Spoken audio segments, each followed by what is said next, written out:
Air Force One is on final approach now. Punch on the ground. The morning rain clouds over Dallas were gone, but the clouds over a nation were just beginning to form. The cameras caught Mrs. Kennedy stepping off the plane first. As they came down the plane stairway, a cheer went up from the crowd of spectators.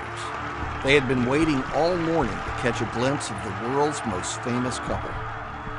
Anyone with a pistol could have fired at them. The agents were relieved when the Kennedys finally climbed into the back seat of their convertible.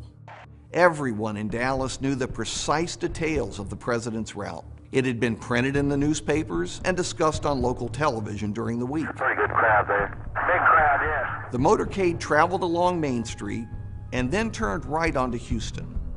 Looming directly ahead was the nondescript Texas School Book Depository.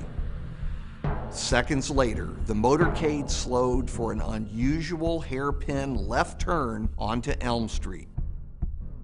We want a time tunnel to 1963 so we can shout, "Go back to Air Force One." But the celluloid figures can't hear a warning.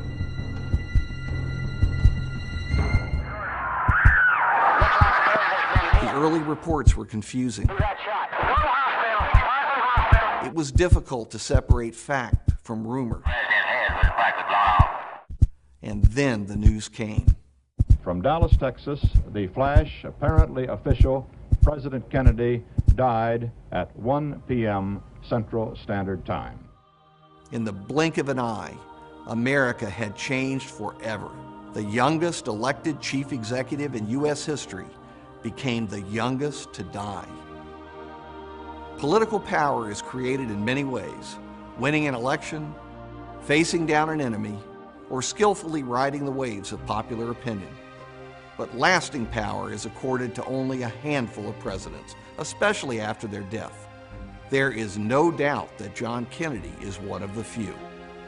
The tragedy overwhelmed the public's senses and raised a host of painful questions. Why did it happen? How could it happen? November 22, 1963 was so powerful a moment in the national psyche that in the 50 years since the assassination, Democratic and Republican presidents alike have used Kennedy's words and actions in an effort to craft their own political images. Why does Kennedy's influence persist, and will it continue? We'll address these questions and much more as we explore the Kennedy half-century.